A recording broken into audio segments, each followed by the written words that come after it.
Hello basketball coaches and basketball players, my name is Basketball Coach Alan, and on this channel today I'm going to talk to you about my coaching philosophy. I've been asked this question a few different times over the years. I've never really talked about it in a video, so I thought today would be a fantastic day to do so. Now, first off, ethics are a huge part in coaching basketball. If you don't know what ethics are, go Google search that. Basically, if a player is injured, he's injured. If he doesn't have a doctor's note, he can't play. Now, that's over with. Going into the essentials, the plays, the defense, the drills, that kind of thing. Personally, I like to run drills in practice 75% of the time. I want them to learn how to play basketball before they learn basketball plays.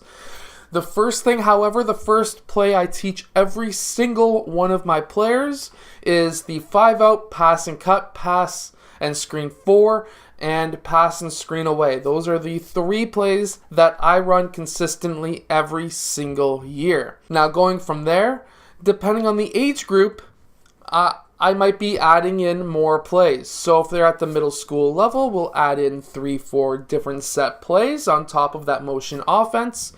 If they're at the grade 8 level or higher, then I start running what I like, my triangle basketball offense. Now, I'm actually going to be making a book very soon about the triangle offense that I personally run, and you might like it. I'm not going to be selling it for a lot. I'm also going to be making a video on it as well. But going from there, I like the motion offense, and I like a couple of set plays. Going into the high school age, I start running 10 to 12 different set basketball plays, and I still have my triangle motion as well as my 5-out motion offense. That way, it's nice and simple. If I'm taking a team from the young age group all the way up, we basically just keep on running the same plays, and then we keep on adding 1 to 2 plays per year. That way, they are not going to be confused year over year. When it comes to defense, I personally run the man-to-man defense up until around the grade 7 level. Now, up here in Canada, we can now run the zone defense at pretty much any age group. I know different countries have different rules about that, and different countries have different rules about screen and rolls, and about teaching fundamentals of basketball. So, of course, this is basically a Canadian aspect, North American aspect, because I'm pretty sure the Americans also can run zone at pretty much any age group. I think they usually start around the grade 5, grade 6 level, if it's still the same as it used to be. And they can run screen and rolls and stuff like that across most states, pretty much at any age group as well. Now, I've been talking to a couple of people from all around the world, and they can't run certain things, but that's just a North American perspective. Now, going on with basically dealing with parents. Parents are a big deal when it comes to coaching basketball, because you're going to always have the parents that want to help out a ton, which is fantastic. I love those parents. And then we have other parents who just kind of sit in the background, do nothing, maybe never even come to a game or a practice ever. They're okay. I don't mind them because they're not complaining. And then you'll get the 1 to 2 parents a year who will complain because they think little Johnny should be a starter, but really he's the 12th man on the team. So you're going to have a wide range of parents. So my rule is I lay things out at the beginning of the season. This is what I expect from the players. Skills, depending on the age group and the level that you're playing at, skills don't really come involved. If they're not playing in practice, they're not playing in games. If they're missing 15 practices, they're going to be missing a lot of games. So, and if they're just like, let's run suicides, and they decide to sit down or walk or do nothing, and they're not injured, then we have an issue, and usually it's those parents who complain are the ones, the kids who don't do much. But I digress. Here's a little bit of a story for you.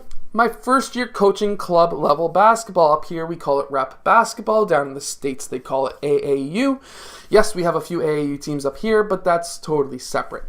Now, rep basketball up here, I was coaching in Burlington, my first year ever being a head coach at the club level, and I had a parent who was bitching and complaining about their kids' playing time. Now, A little bit of a backstory. I was told not to pick this kid because the parents will complain. But the kid had some skills, so I thought, I'll deal with the parents. But you can't sometimes. But going from there, the executive of the club, the top guy, he was also the principal and top guy of a private school, the private school where the kid went to school for. They threatened him to pull the kid out of the private school after I declined to take money from them to have their kids start. Because going back to ethics, it's not ethically right to take money to let a kid start in a game. It was enough money to buy a car. I also didn't need a car, but I would much rather be ethical, and because, well, you could probably still get in crap for taking the money. So I didn't. Long story short, I then became the assistant coach. The assistant coach became the head coach, and he got a new car. I wonder where that money came from. Anyways, going from there, that's just a quick story about dealing with certain parents, knowing their backstory, and if another coach tells you to never let a kid be on your team, probably should listen to them. But going from there, I'm getting into a little bit of a rabbit hole here, but just some backstories on how parents can be. I've also had parents who have almost pretty much punched me in the face because I let their kid play 3 minutes in a game because we were playing against a team that had all 6-footers, and he could not play against 6-footers. He was very short. He was a starter most games, and I thought, this is not the game for him. He got 3 minutes. It was not the game for him. He sat down for the rest of the game and let other players who don't get much playing time. That didn't go very well. So you're going to be having a ton of different parents and parent problems. So going back to how you start the season. Start the season with a piece of paper that says, as a player, I will do this, this, this, this, and that. Whatever you want your players to do. If you want them to work hard, if you want them to be coming up to you and asking you questions, I personally go and meet with each player once per month at the very least, and I say, this is our 5-minute meeting. Give me some input on how you think you're doing. Do you want to work on dribbling skills a bit more? Because if I have 10 players who want to work on dribbling skills, I might just fit in more basketball dribbling drills into the practices. So things like that. I want to know what their headspace is like. And then I also, I don't really meet with the parents much. I usually pick one parent who is usually the one who likes to talk and have fun and say, you're the greatest, and have them kind of be the manager and deal with the parents. I also learned a few things in my final couple of seasons, and which is let the assistant coach do the substitutions because I don't want to deal with it. So there's a quick tip. If you want your assistant coach to do something, dude, you are going to do the substitutions. I'm just going to work on offense, defense, and getting these guys motivated. And if they need to run a certain play, we're going to run it. And you're going to deal with these substitutions because I don't want to deal with the parents. So that's how I do it. But going from there, have the players sign a piece of paper that says, this is what I want you to work on. You agree to work on it. And then I also sign it saying I agree to be their coach, to be supportive, and blah, blah, blah, blah, blah, all that fun stuff. And then I also have the parents sign a piece of paper that says I will not complain right after the game. I will not talk to my kid about the game after the game, because the worst thing is having a kid driving home and the parents are chewing out his ear saying, you effing sucked. You were the garbage. You missed 15 shots.